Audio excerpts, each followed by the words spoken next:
increasingly aware are posing a challenge to humanity and the rest of nature that we share the planet with. To discuss, and these are the sort of problems that Provost Sams mentioned yesterday evening at the dinner, which he called wicked problems. I know that George on the panel has his own definition of what a wicked problem is.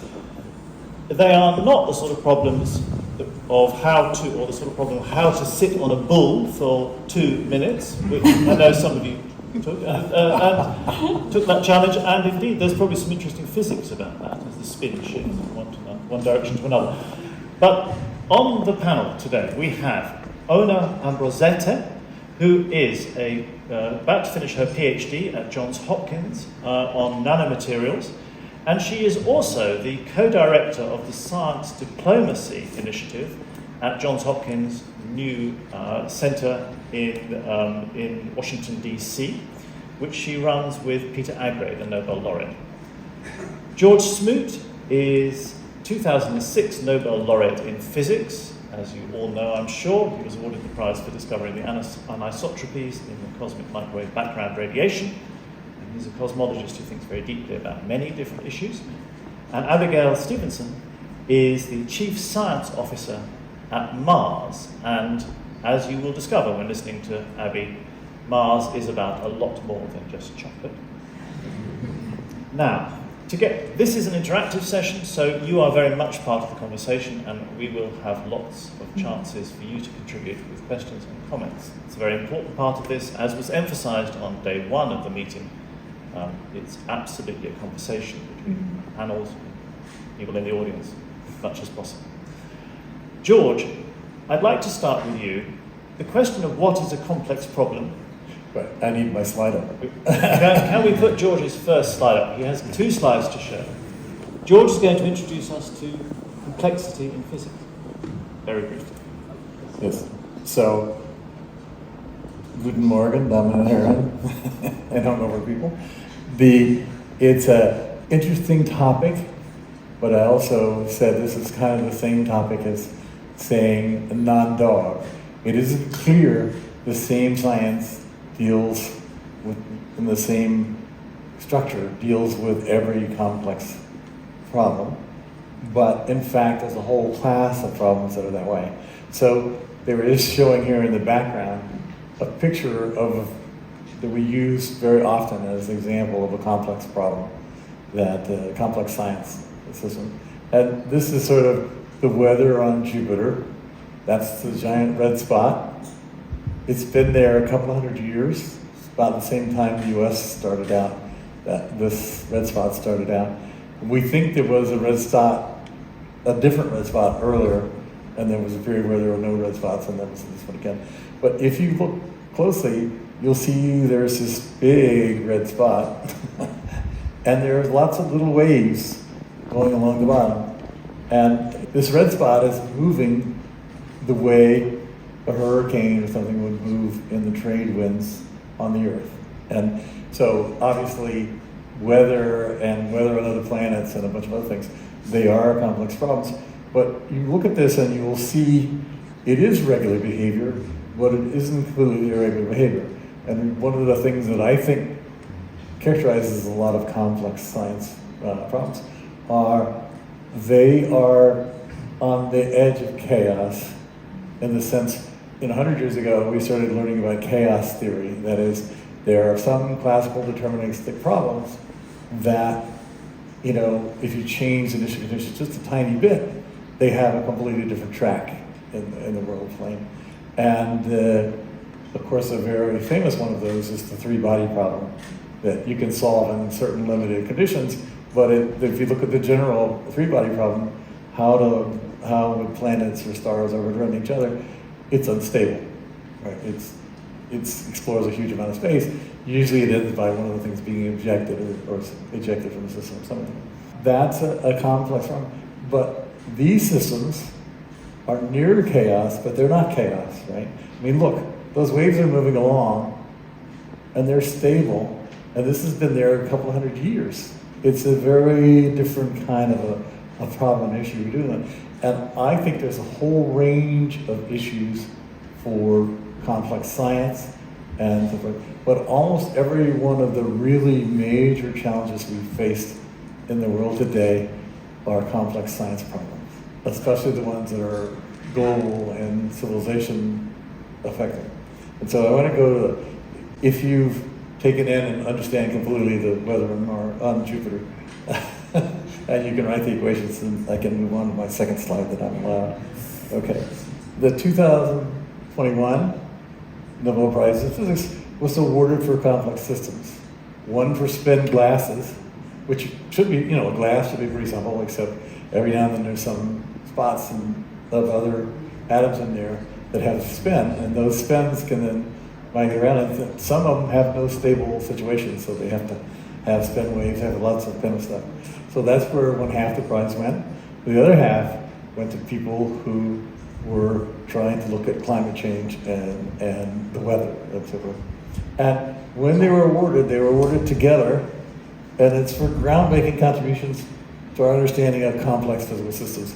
Basically, systems that people thought were so complicated they wouldn't be able to do it, and these people managed to figure out how to do it. There was 3 months ago, Abigail, Wigderson, I don't know if I got his name right or not, got awarded the Turing Prize for doing the complex mathematical and software kind of a system.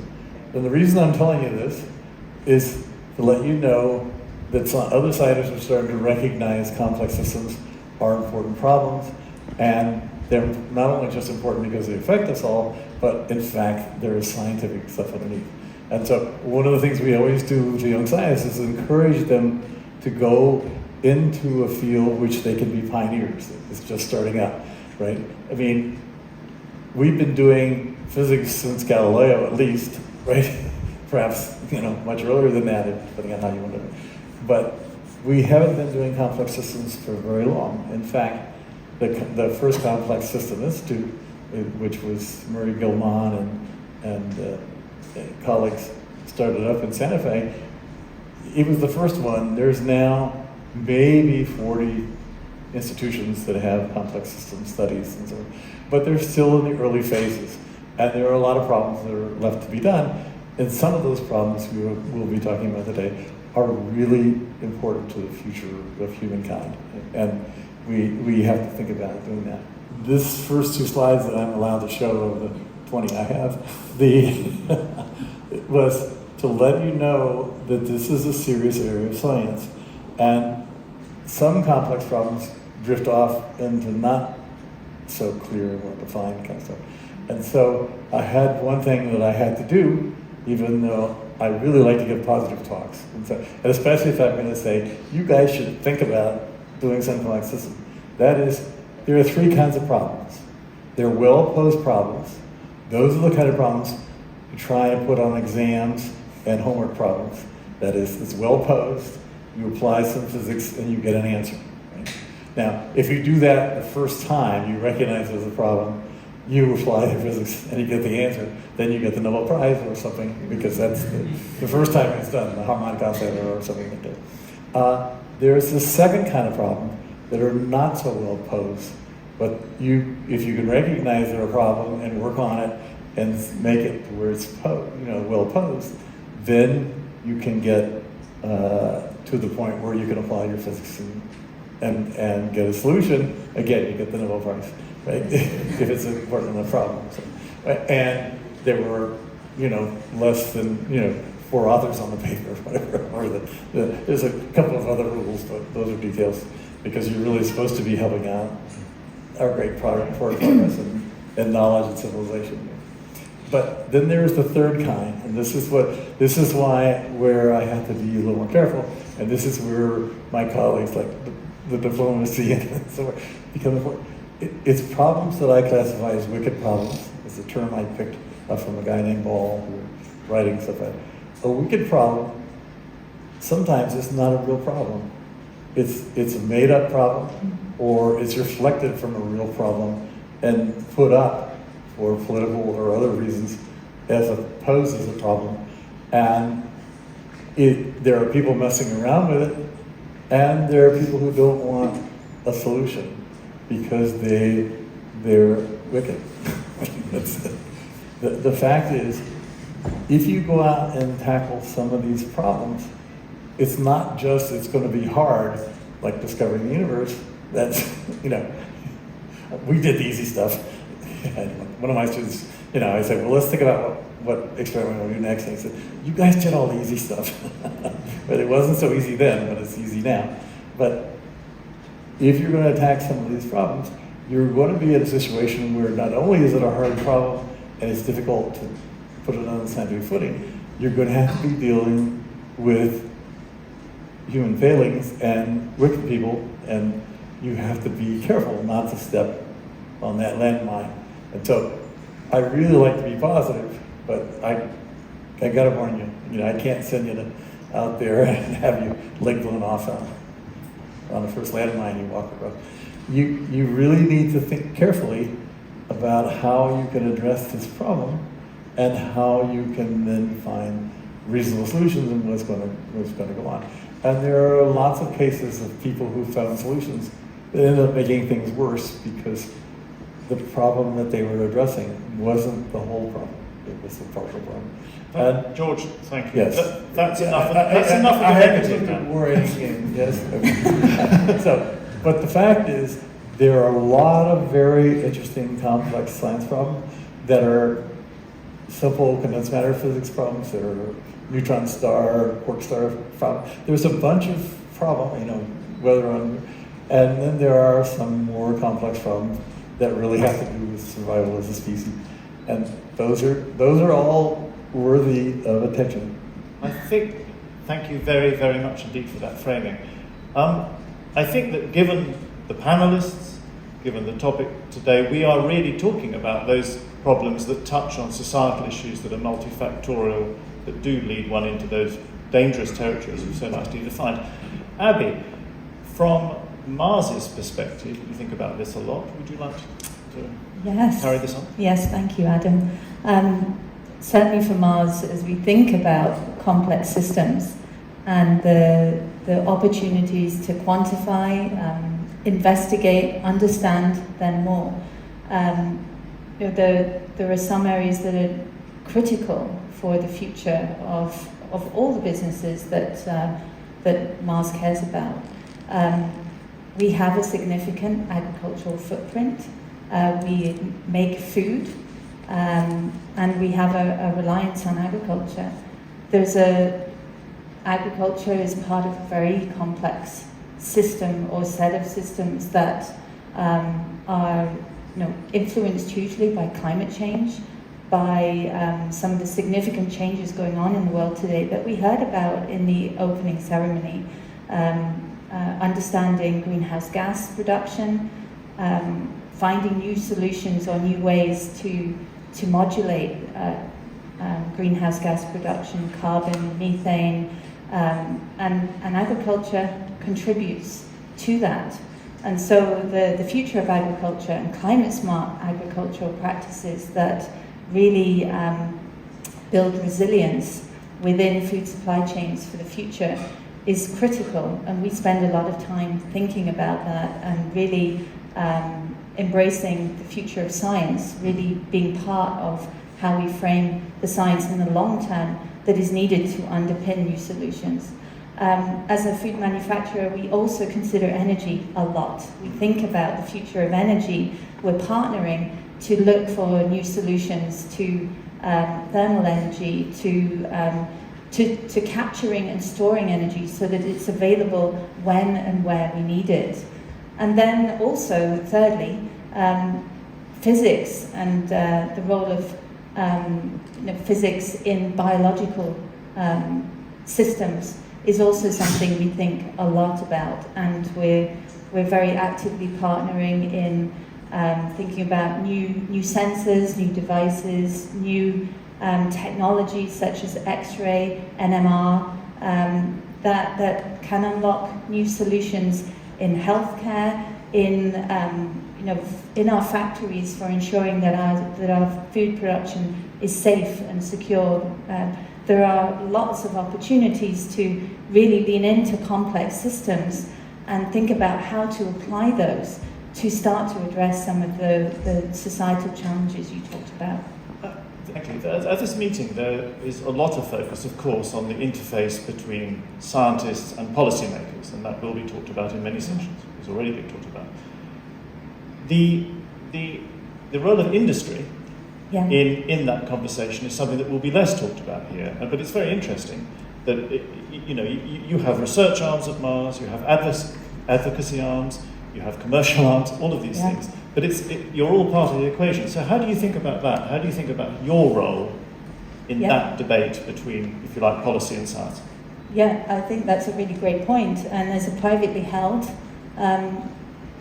company, we really think in generations, and we really invest in science. That's an important point, which perhaps people don't know. That idea of generations and the fact that you are privately held. Why does that make a difference? It makes a difference because we can think about the long term. We are owned by, privately held by family, and that enables us to really think in the long term about the businesses, the kind of business we want to be, and how we invest in the world we want tomorrow is really how we think about the purpose and the role that we play within that, shaping the future together, so that in the long term we are doing the best things for the planet and the role we play within that for the long term. And science is a really fundamental part of that thinking, and really thinking today about the science that will be needed for the future to shape the world that we would like to operate within for the future.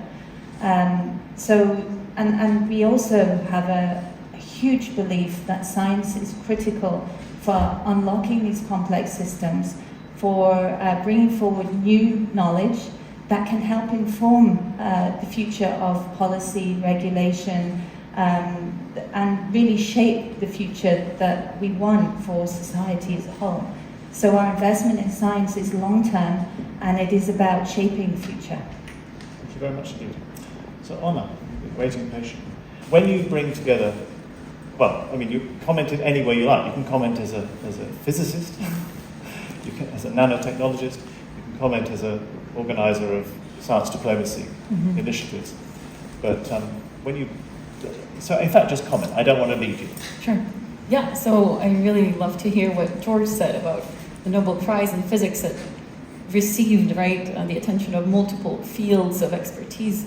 And then when Abby mentioned what Mars is doing to think about this interface of science policy, we have to think about this also long term. And this is exactly what Professor Peter Auger and I thought about when we launched the Johns Hopkins Science Diplomacy Hub in the heart of Washington, D.C.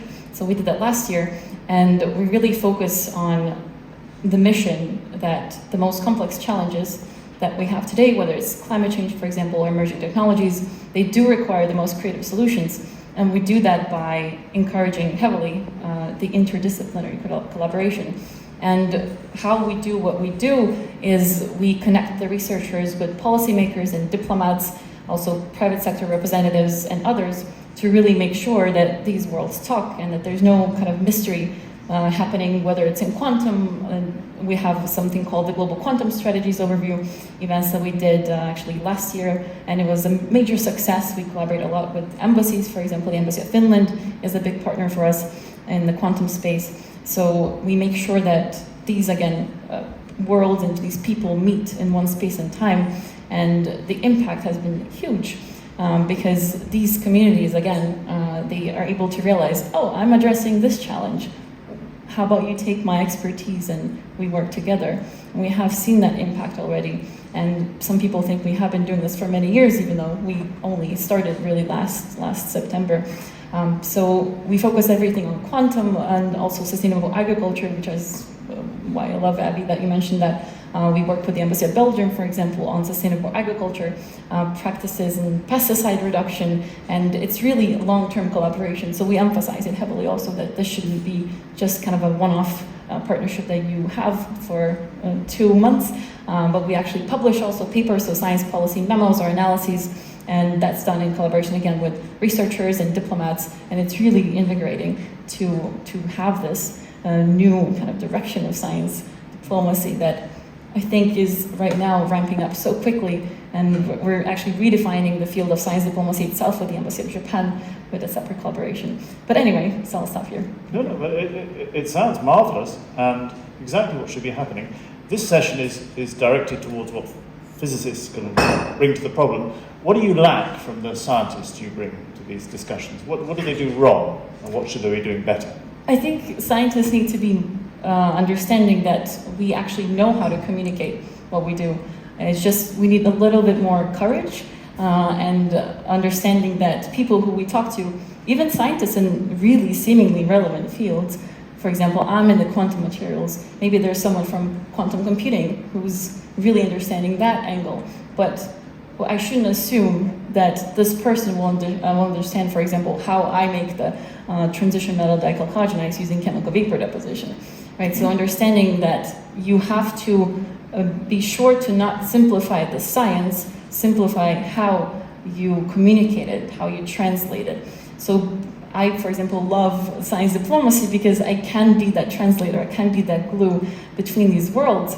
And you see people, for example, light up, and ambassadors, for example, I talk to in Washington, and they think about quantum all the time. They have science counselors, science attaches in embassies who work on these issues, but they often don't realize, okay, why is quantum so important? And talking about things like qubits, right? Try to explain what a qubit is in an understandable way to someone who maybe works in this field, but maybe doesn't know exactly why this matters.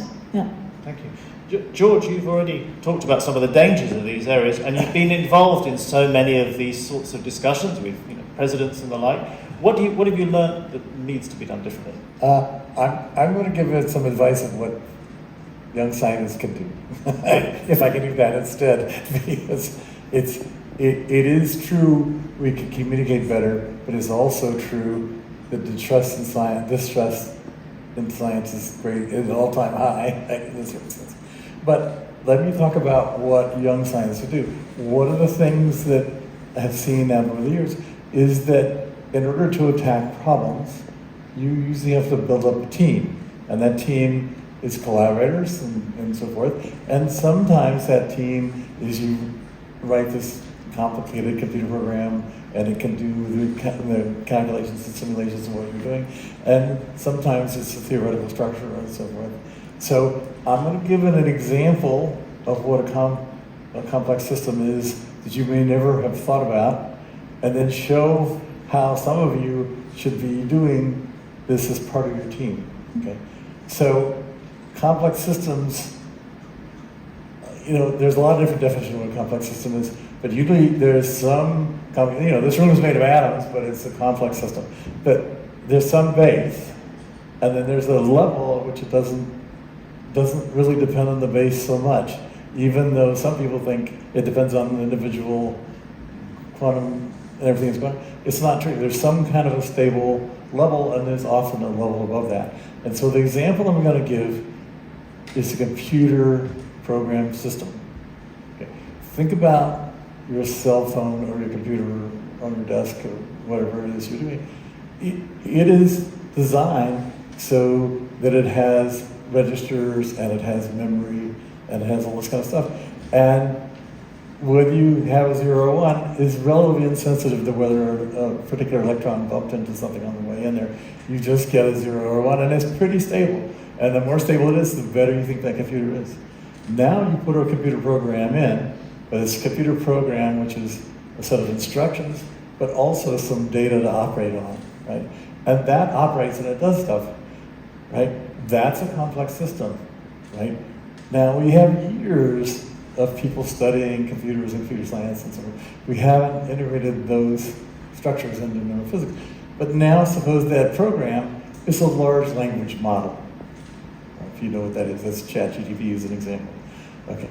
And it's got 1 trillion nodes, and it's got all this kind of stuff. And something emerges at a higher level from that, even though I have 1 trillion parameter fit, and some information comes here, and out on the output is something that passes the Turing test. Okay, we're moving the goalposts, but since we're Turing word.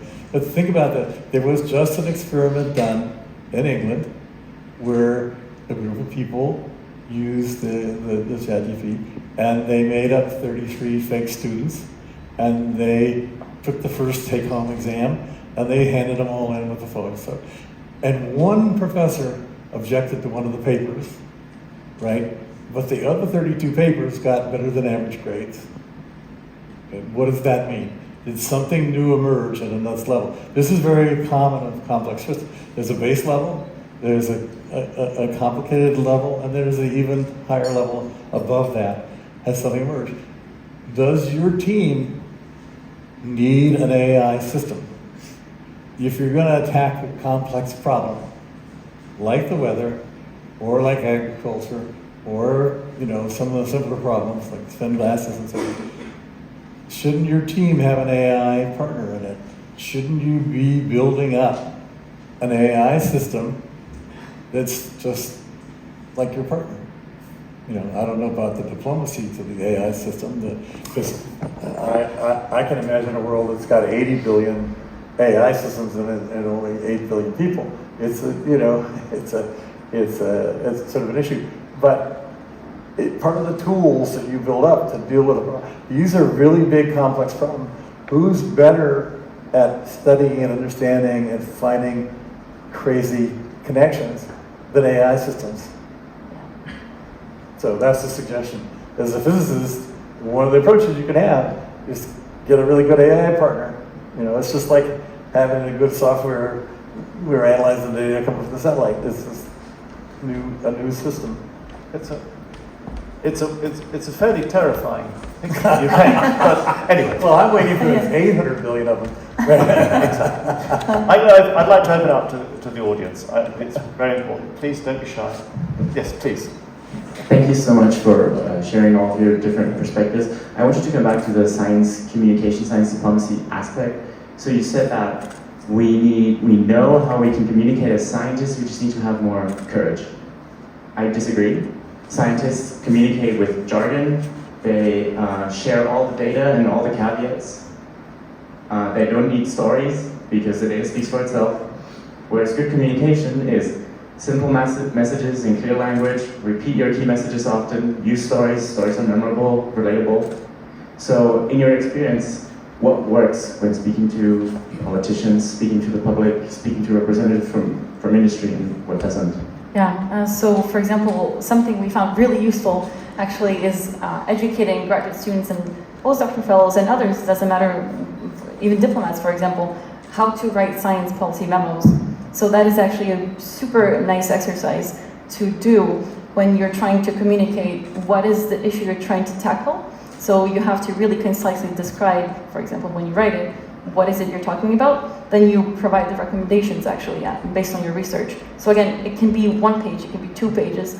So it's really, again, not enough space for you to go into a full article like we do in Sciences. But you present those recommendations based on your knowledge, and then you finalize this memo with the final sort of option that based on all these 3 possibilities, based on what we know, this is the option that they should follow.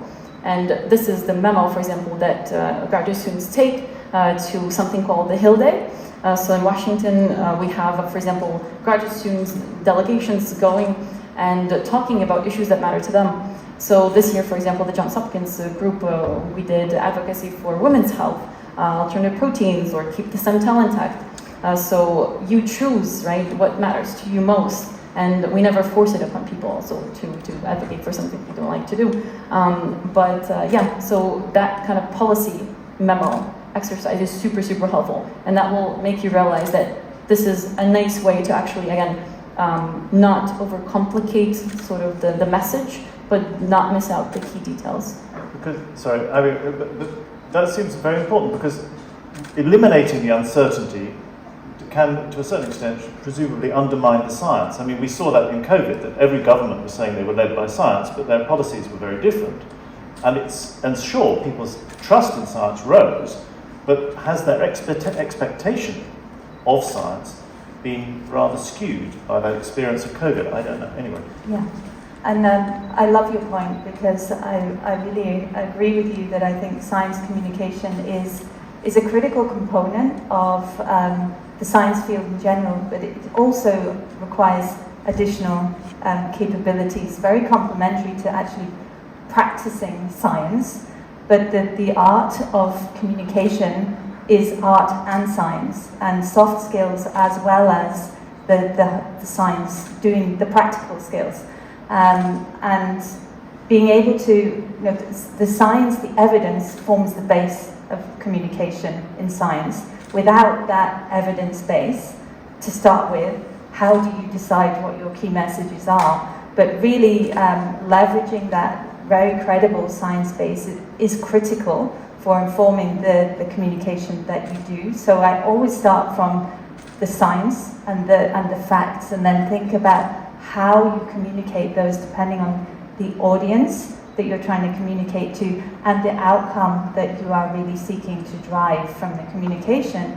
And partnering with others with experience in science communication is really critical too. In its own right, science communication is a field of science. George, I'm guessing that that's not your approach to communication. The answer is, you do make an approach to something like that. You have to be very careful when you're going to the public as opposed to going to other scientists. And the reason for that is very clear. And so I'm going to explain it with a hard lesson I learned many years ago. Okay. So do you know what Gresham's law of currency is? That is, if there are two currencies in circulation, gold coins and paper, you keep the gold coin and you spend the paper. Right? So the good currency, it drives out the bad into the use. Right? So I had the Smoot's law of software. There were three relevant good database companies. One that was really good and really well thought out and really did. So you could actually access your information and something like that. And the engineers knew they had a really good product, and the people knew they had a really good product. They thought any sensible person would buy it. Whereas there was another database, which was run by people who knew they weren't the best, and they spent a lot of time selling their software, and they came to dominate. So, Smoot's law of software is the good software is driven out by the bad. And so, as a scientist, you're convinced by the facts and by the scientific discussion.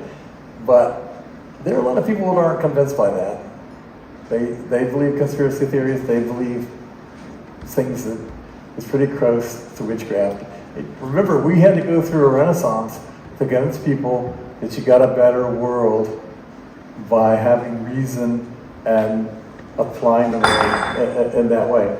We still have that problem. We're going through a new renaissance, a great age of discovery and everything. We got to this, the people who are being disrupted, we got to convince them that you're going to a better world, not just that the science is right and is correct and this is the right thing to do. Thank you. Further points, please. Thanks very much.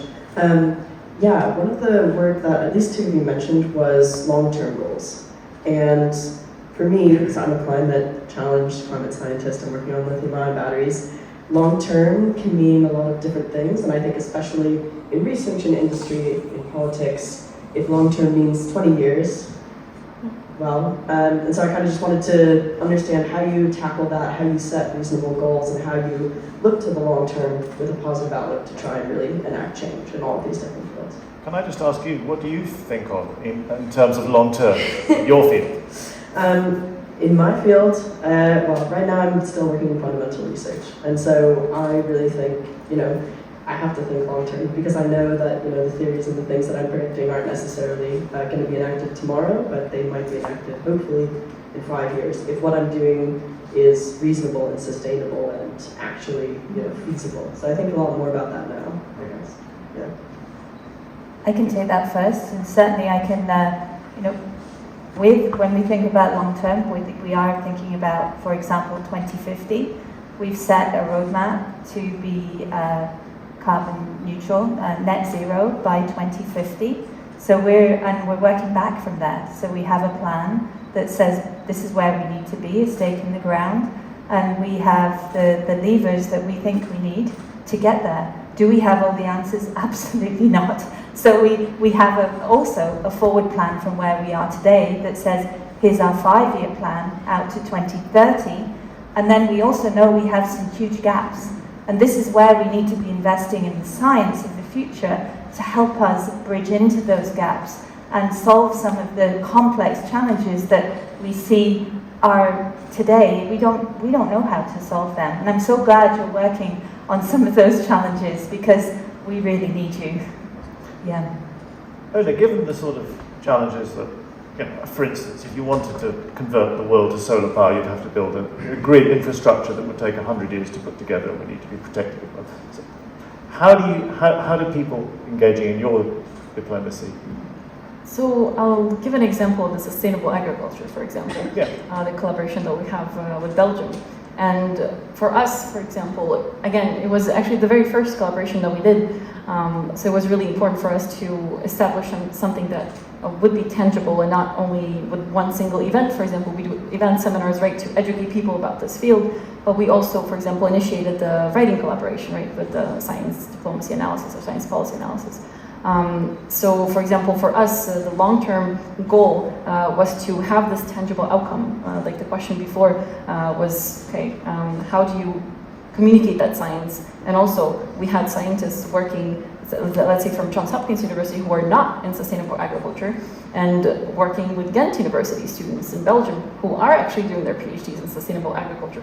So we were educating, let's say, the Ghent University counterparts about what is science diplomacy, what is science policy. And then us, we learned actually a lot about sustainable agriculture, pesticides. I know much more about pesticides than I ever have in my life because of this work. So that actually long-term collaboration led to both countries, let's say, the Embassy of Belgium actually emphasizing this as one of the most exciting collaborations between young career researchers on a very specific outcome. And we actually brought them to Washington to present their work at its colloquium, together with policymakers and diplomats and the academics, right, from Ghent University. So for us, it's important to make sure that we don't only, let's say, meet for coffee and cookies. That's great, but we also want to actually have something published. And after we publish, we don't just put it on a desk and forget about it. We actually communicate that to the, let's say, the embassies, to the policymakers, and have these events where people meet, and then the cycle continues in that way. And I imagine getting people to actually think about doing things on any kind of time scale that is actually going to be productive is very hard. But Right. anyway, please, more questions? Yeah, so, I mean, thinking as a scientist, I mean, the mathematics has helped to, like, make a lot of progress in physics recently, but it seems that these complex challenges are, and also this Nobel Prize, right, it was given to people who also, like, did a lot of nice mathematical modeling, but it seems that these complex challenges are also a lot about, like, building intuitions, like, interacting with AI. It's not really mathematical, or like talking to people. It's really about soft skills, building intuition. And I wonder how much sort of this sort of hardcore mathematical tools can help us to tackle these challenges, or is it at the end of the day, like, okay, maybe we can develop some batteries, but when you go to the top level of, like, people interaction, then it's about intuition. George, do you want? Okay, I get to answer this one. So one of the things I always try to teach my students and postdocs, it's not science unless you can calculate something. Unless you can calculate it, right? You gotta be able to do something and make a prediction. Otherwise, you're waving your hands. And you can understand that if you're studying the cosmos, there's a lot of hand waving you can do compared to calculations you can do and predict. Now we can make really good calculations about how we think the universe is behaving on a very large scale. So you need the mathematics in order to make sure you have the full rigor, but also so you can put a number at the end. You're not impressed with ChatGPT that only makes an approximation. You're waiting for the next level where they do the math right, because that's really going to be the tool that helps you. So the mathematics is important because it helps you think extremely rigorously, but it also allows you to compute the consequences of what you're doing and not doing, what you're working on. It's like saying, oh, well, I know how to solve this certain problem for energy or for the environment or something like that, but you can't calculate what it's going to take. I mean, I for 20 years been advising the Chinese, doing reviews with the Chinese government of their energy and whatever, and you got to be able to calculate how much power people are going to need. Now, turns out they need more because there were heat waves and floods, and they needed at 5% more power than they thought they were going to need last year because of the climate issues. And so instead of being able to shut off a coal plant, they've had to add more stuff. So numbers matter because it's what you do in the end. And humans on average discount the future much more than they should. You can see that you know, if I say, let me borrow 100 euros so I can go to a nice lunch here, you know, I'll give it back in a year, you willing to do that? If it was tomorrow, yes, but if it's, right, you want a bunch of that money back, right? Whereas if it's the other way around, I'm loaning you 100 euros, right? How far we plan in the future depends both on the horizons of the institutions, of the people involved in it, but also on the economics of the situation. Abby, jump in, and then I'm going to say we're going to move faster after that. We're going to go 1, 2, 3, 4. Yeah, but one very short comment around that.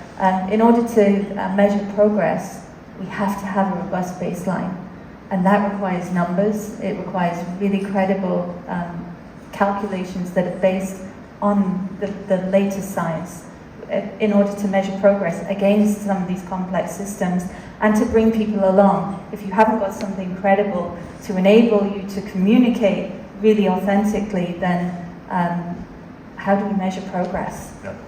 Thank you. Right, as I say. So I want to stress on other complex challenges for scientists beyond science. So as a scientist in academia, we have also challenges in funding and how to communicate with politicians, and now we are noticing the cutting of funding from governments for fundamental science, especially in academia. And this new trend that you need to publish also, this long-term research are no longer valid. So you cannot spend 10 years on a theory trying to dive into it. You need to publish in order to get funding, and you need to convince politicians to give you funding for fundamentals. So if you want to go to industry or more other kind of science, you get funding. So, but if you want to stay in academia and fundamental, it's always an issue. Diplomats will hear you, but they won't fund in the end. Yeah. So from a Sorry. Okay. Sorry. So I want to hear it from this kind of science ambassador and science communication from let's say from a Nobel laureate's point of view. Okay. Well, we really have to be tight on answers now, and I'd just like to say that every session we do, every group of students, whatever the discipline, every Lindau meeting, everywhere we go in the world, this same question that you're asking comes up. It is a worry across the entire student body, a young scientist body. Yeah, they are not really trying to keep us doing fundamental. They are not encouraging. You always think there is no stability. Where can I get funding so we don't starve? I really want to get through lots of points. We have little time, so we'd love to hear from you. George, also from you, but keep it 30 seconds. Short enough. Go ahead. Yeah, I'll start this. From our experience, for example, which was really interesting, actually how to make sure that the foundations, the National Science Foundation, for example, in the United States, we interact with somewhat. And we, for example, found this really nice way to communicate the priorities for scientists through these roundtables that we host. So for example, we have the National Science Foundation representatives come, and they are, for example, the program managers, right, of the science programs. They are the people who are going to be directing the angles that the NSF will approach. So the researchers actually are able to say, okay, let's say with this country, so I'm talking from the diplomatic perspective, that there is this potential for a collaboration with this other country, why don't we do that? And then they say, okay, I see what you mean, and this is where the conversation gets started. So at least that's been helpful in the science diplomacy field. Thank you very much. George? Okay. Very good. So timescales are important, not just to governments, other things. I tell my young scientists, you've got to do something on a time scale that matches your career time scale, right? You're a graduate student, you got 3 or 4 years to get a thesis out and done and talks ready and so forth. You're a postdoc, you've got to have some papers out in a couple of years. Why? Because the people who are going to hire you have to see what you've done in that time period. That doesn't mean you can't attack long-term problems. What it means is you have to attack problems in which you can make progress on some steps along the way in order to make it work. And is every problem, every long-term problem divisible in that way? Not every long-term problem is divisible in that way, but you have to think of how to carve it into pieces in order to be able to make it. So you're showing you're making forward progress. And the government doesn't owe it to the universities to fund professors to stay in their offices and write on the blackboard. That the government is investing in science in a way it doesn't for art and music, except in Europe, because it has an impact on society, and they think they'll get that return back. Now, the rise of bureaucrats and the funding agency has made that more strangled. Thank you very much. Thank you. Please carry on. Yeah, I'll move back to the last point raised, like the one before, and make it a little bit more lighthearted. And Professor Smoot can correct me if I'm wrong. It's how I learned complex systems, nothing to do with n-body, star cluster, globular cluster, all these things, galaxy modeling, is if you take Shakespeare's Romeo and Juliet, you can actually model it into a complex system. You can have Romeo's feelings varying over time. You can use any, say, sinusoidal model. And then you can have Juliet's feelings, but it's aperiodic, a little bit changed. And you can have Paris, and you can model that as well. You can try to add Rosalind from the beginning, and you can actually plot this in phase space and have a beautiful complex system. And just look at it. And that's how I learned chaos theory. Thank you very much. Something intuitive. Thank you. Thank you. We had a question here, and there's a microphone back there, so could we bring one microphone here? Please. Good morning. You mentioned machine learning and AI. So in solving complex systems, we're looking to know what the future state of the system would be. In a way, machine learning does give us the future state, but it does not tell us the way it gets there. So, do you think machine learning is the way we would solve these systems or these problems, or what are your views? George, it has to be for you. So I was encouraging people to start developing, one of these AI systems as a tool, is like another member of your collaboration, someone who can help, because the AI systems are able to see things on many more dimensions than humans are usually able to handle, and find correlations you wouldn't normally expect to find. I would expect AI systems will get better in the future. Right now we're doing a very simple thing. We're having AI systems that have 1% of the neural net that a human has, and yet exceeding humans on average a particular task. If computers' hardware improves a lot, and we eventually get quantum computers, you could expect the AI to be much better and more able to handle these problems.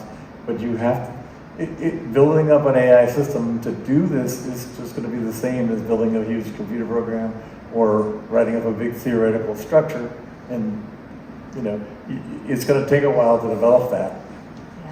Yeah. We have a phrase that we use, which is AI verified. So we are fully embracing AI in much of what we do, but we know on its own at the moment it doesn't necessarily have the intuition that our scientists do, and the judgment and the experience to draw from. And AI will need a lot of help to iterate to the right place.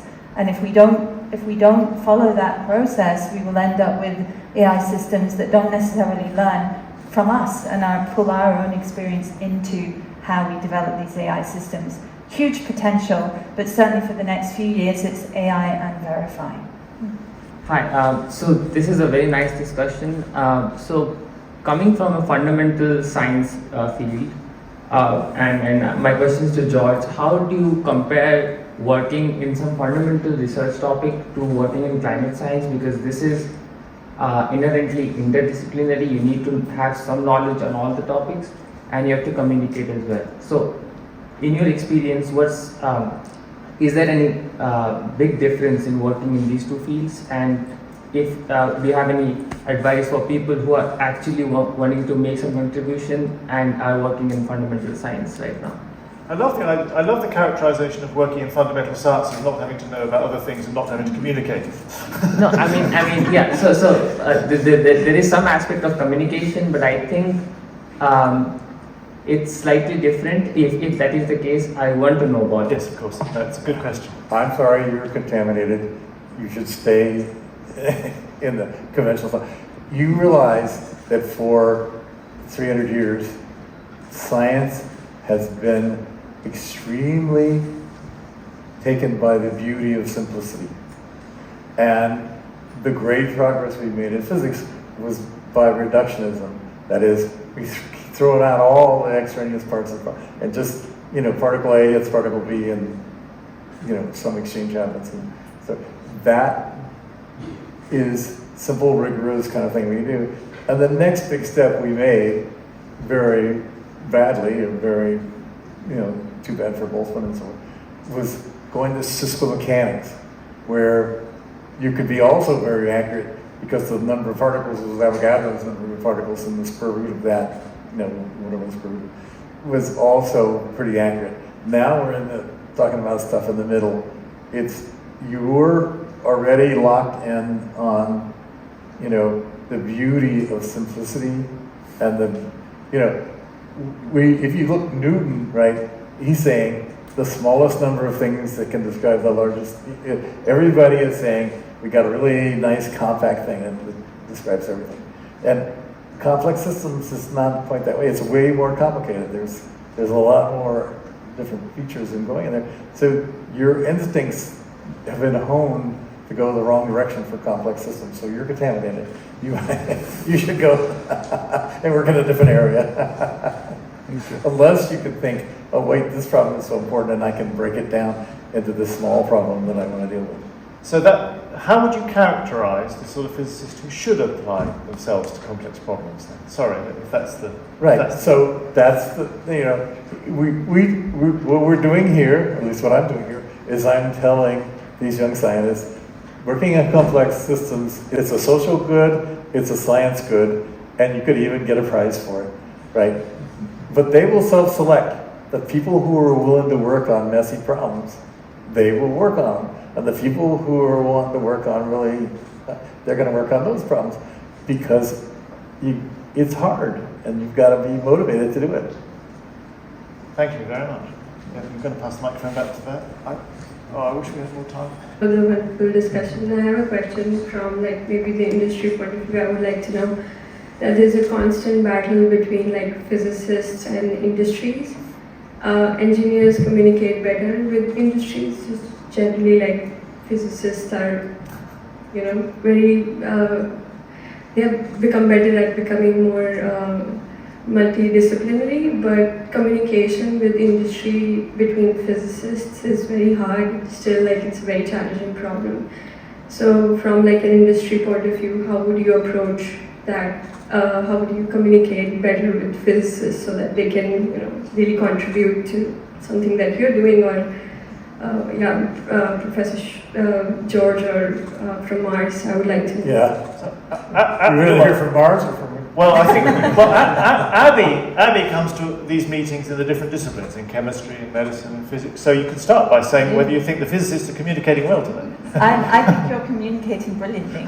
So, but I think I'd bring it back to the multidisciplinary approach and the working together on those complex problems that need everybody in order to solve them. And I think we've heard a lot about that today. I think it's multidisciplinary in terms of the science fields, and it's also multidisciplinary in the different stakeholders that need to be in the conversation. And I would just encourage you as physicists to continue to reach out, because I see that happening more and more. Yeah, I feel this is different to 4 years ago, well, maybe 5 years ago, in terms of the level of conversation, the complexity, and also the multidisciplinary approach that's present in the room, in the conversation. Thank you. Please. One complex system I'm interested in is epidemics. So, and that's very relevant given COVID-19. So I'd like to ask, in terms of complex systems research, do you see enough work being put into it, or on the level of science diplomacy, collaboration between research institutes or countries trying to come up with like strategies to tackle them or prevent them? That's my question. So you're asking whether there is enough institutional collaboration? Yeah, or whether you see enough research being put into epidemics and...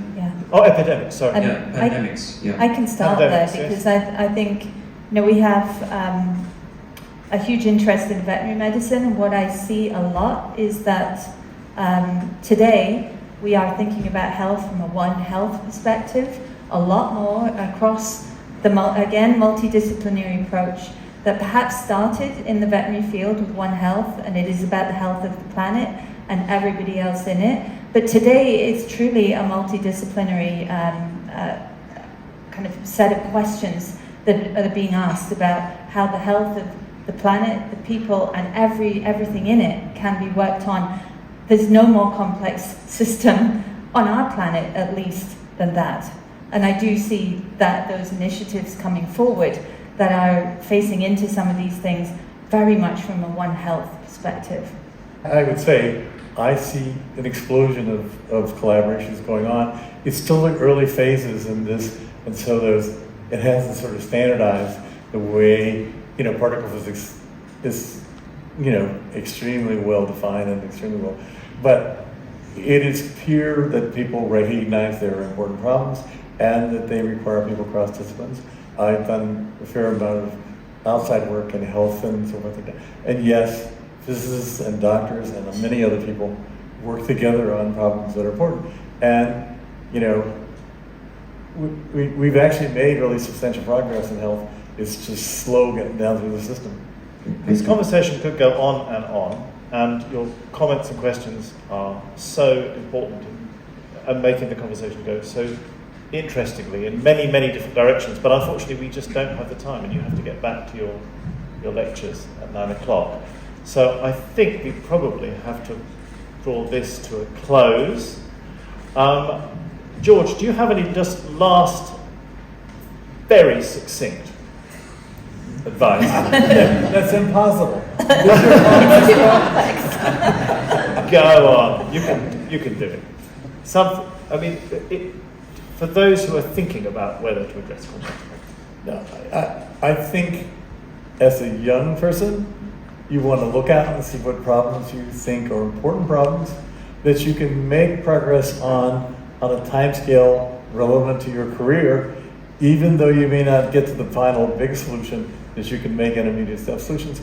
But you have to be excited about it, and you have to be willing to approach it, and you have to build your stuff up. And I think it's a great opportunity, but there's a lot of great opportunities in other aspects of science. I mean, we're really entering a stage where we're dealing with things on the atomic and molecular level, right? And making incredible new materials and incredible new things. That there is a huge amount of science to be done. You get to choose what you want to do, but some of these problems are going to come and slap you around. Thank you very much indeed. Thank you, Abby, George, and Anna for being on the panel. Thank you all for being here.